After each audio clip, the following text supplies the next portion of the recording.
Maka sekalipun seorang dalam keadaan sehat atau dalam keadaan berhenti, namun dia merutinkan satu amalan tersebut, maka pahalanya akan tetap jalan. Bukankah ketika kita turun dari rumah, berjalan kaki, naik kendaraan, telah masuk kepada apa yang Rasulullah SAW sampaikan, man salaka tariqan yaltamisu fihi ilman sahalallahu lahu tariqan ilal jannah. Kita tidak pernah menyangka mungkin di antara kita ada persoalan, ada cekcok rumah tangga. Dengan hadirnya di majelis ta'lim ini, Allah akan turunkan sakinah. Allah Ta'ala akan turunkan kegalauan yang selama ini berkecam ke dalam hati kita. Insya Allah akan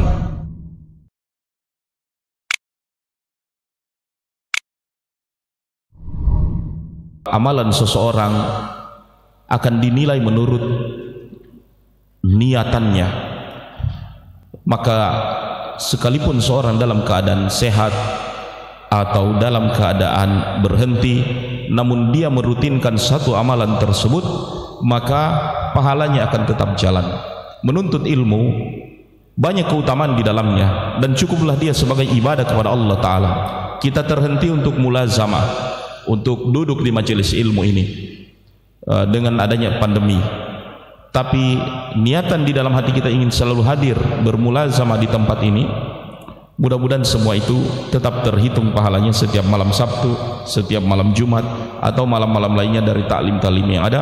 Mudah-mudahan di saat kita istirahat tetap dicatatkan pahalanya oleh Allah Subhanahu wa Ta'ala. Karena terbukti begitu dimulai kita pun ya bangkit, ya faida farakta fansab.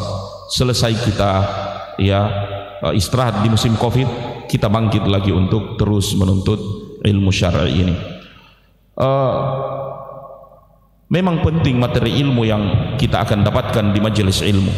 Tapi ketahuilah, dengan mendatangi majelis ilmu seperti ini, ada banyak keutamaan yang akan kita dapatkan. Di antaranya adalah tentang berkah majelis. Bukankah ketika kita turun dari rumah, berjalan kaki, naik kendaraan, telah masuk kepada apa yang Rasulullah SAW sampaikan, man salaka tariqan yaltamisu fihi ilman sahalallahu lahu tariqan ilal jannah. Ketika kita turun dari rumah, maka dialah jalan yang memudahkan kita masuk ke dalam surga, karena jalan menuntut ilmu. Tidak peduli siapa yang menyampaikan, ya, tidak peduli materi apa yang akan disampaikan, tapi niatan kita menuntut ilmu, dialah jalan yang akan menyebabkan terbukanya ya kemudahan-kemudahan untuk masuk ke dalam surga Allah Ta'ala.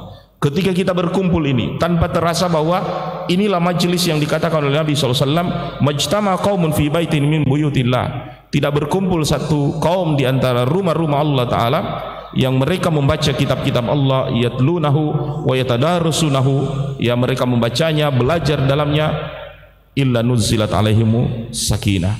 Niscaya ketenangan itu akan turun. Ya, kita tidak pernah menyangka mungkin di antara kita ada persoalan, ada cekcok rumah tangga. Dengan hadirnya di majelis ta'lim ini, Allah akan turunkan sakinah. Allah Ta'ala akan